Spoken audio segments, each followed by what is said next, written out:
Hello, this is Sadia from Promi and I'm back here at OngkoBiggan, and in today's English class, we will be learning subject-verb agreement once again, and this is our part 3 of today's lesson. So in the previous parts, you have actually learned from rules 1 to 21, and in today's class, we will be learning 5 more extra rules.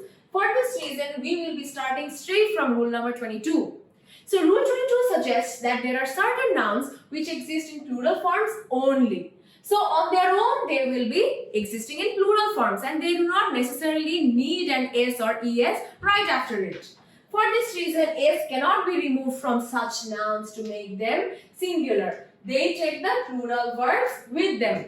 So let's see. Words like scissors, tongs, pliers, blouse, trousers, pants, pajamas, shorts, spectacles, goggles, binoculars, sunglasses, gallows, fangs, alms, amends, archives, arrears, auspices, congratulations, embers, fireworks, lodgings, outskirts, particulars, proceeds, regards, riches, remains, savings, shambles, surroundings, tidings, troops, tactics, thanks, valuables, wages, belonging, braces, etc. So as you can see here, there are numerous words and I have actually gotten down from the screen so that you can take a screenshot if necessary. So these are some of the words that you can see on the dictionary that actually have S right after it, and they only exist in plural forms. This means that there is in no way that these can ever exist in the singular form. For example, if I say scissors, I mean there will be this in itself. This is one pair, like this is just one scissor. But whenever we make a scissor like this, we actually form two scissors together and then they form one scissors, right? They form one pair of scissors, right? So you can say a pair of scissors or two pairs of scissors or three pairs of scissors. But no, you cannot just say a scissor. If you could break the scissors into two halves and then if you took just one of them and then you could call it a scissor. But of course, we do not do that in our real lives, do we? So this is called scissors.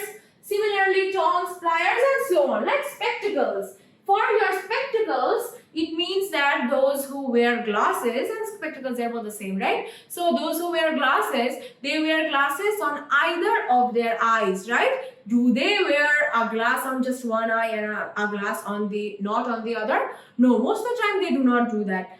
Unless you are Mad-Eye Moody from Harry Potter. Comment below if you are a fan of Harry Potter.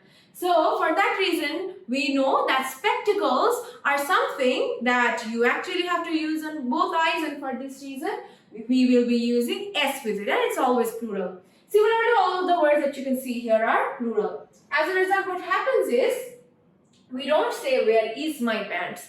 I say where are my pants. So we will be using the plural form of the verb here. Where are the tongs?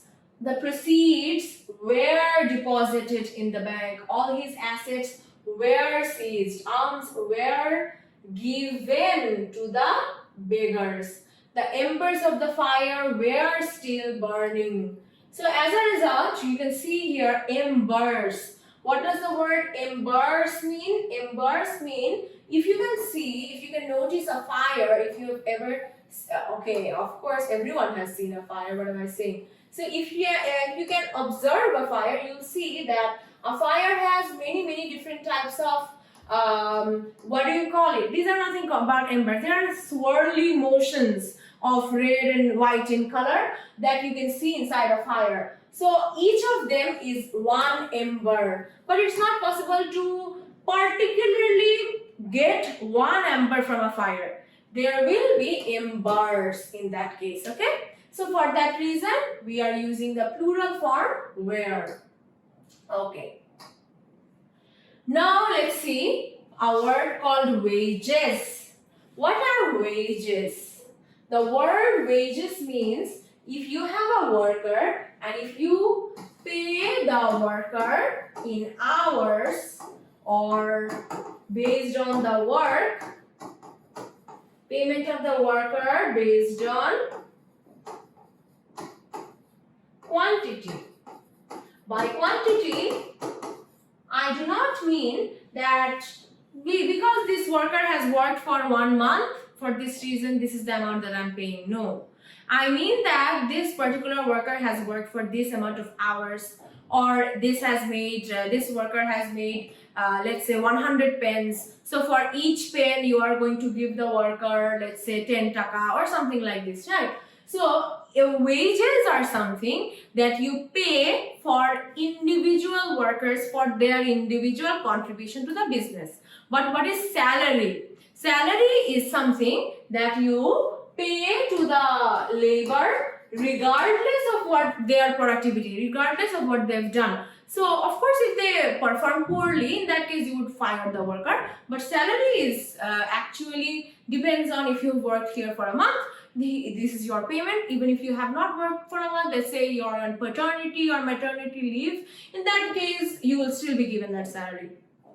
Okay, so wages can be used both in singular and plural form. Let's look at these sentences. So if I say that the wages are paid in cash, I mean that whenever the wages mean for the labor, like whatever I've written here, this is the wages that you give for your labor. For that reason, the wages will be in plural form. The wages are paid in cash. But whenever the wages refer to result, like the wages of hard work is sweet, in that case it will be singular. So this is how we have to know the meanings and then continue. Now let's look at rule number 23, which says, for cattle, cavalry, infantry, poultry, peasantry, children, gentry, police, and the people which are in certain nouns, these are always singular in form, but they are plural in meaning. For example, if I just take this particular word, which is cattle, cattle actually means many different types of animals, those who have 4 feet and those who are domestic in nature, like cows, many goats, many sheep together. So in that case, cattle on their own is a plural form. But to some extent, they can also have singular verbs. When can they have singular verbs? If I refer to these cattle as they are the ones who are actually doing something together, in that case, I can say that it is a singular verb. Example, cattle are grazing in the field. Why have I used are grazing here? This is because by grazing, I mean whenever animals actually walk on the field on their own and they separately they eat the grass and then they roam around. So if there is a cattle in front of you and if you see them on the field, you see that either of these cattle, they are either sleeping, or you can see some of them are eating furiously, some of them are not eating at all, some of them are sitting, some of them are running. You might even see all of these. Why? Because at the end of the day, cattle are living things, they're not robots. As a result, you can notice them doing different things together. But they're all grazing in the field. As a result, because they're doing things separately, whenever we will be seeing these verbs are doing things separately or different from each other, that is when we will be using the plural form of the verb. Our infantry have marched forward. Our infantry. By infantry, I mean all of the babies that you have. So all of them, they have marched forward on their own, separately, not together. So because they have marched separately, for this reason we have used the plural verb. Also, the police have arrested the thieves.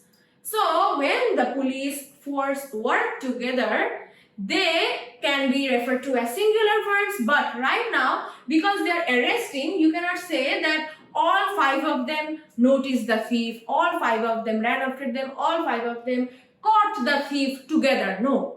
Always in any theft, you will be seeing that there is only one particular policeman who will first notice.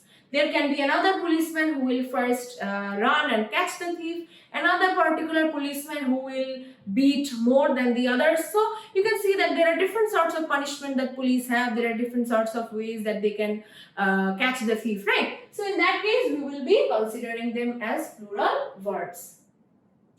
So people, by the word people, I mean a number of men. But if I say peoples, it means people of different races. By races, I mean of different cultural backgrounds, different societies, different traditions. Like races can be based on your color, the color of your skin or your complexion. Races can be based on your nationality. Races can be based on your beliefs. Okay, by beliefs I mean your religious beliefs, and so on. Example, the Greek peoples were brave. Why did we say the Greek peoples? The Greek peoples here, by this I mean in Greece, the people, those who were Greek, they are particularly being referred to here as the Greek peoples, because maybe inside Greece there are many different ranges of people, and all of the ranges, all of the people, those who have different beliefs, they were brave. So therefore the use of people here is wrong. We will be mentioning peoples here instead of people.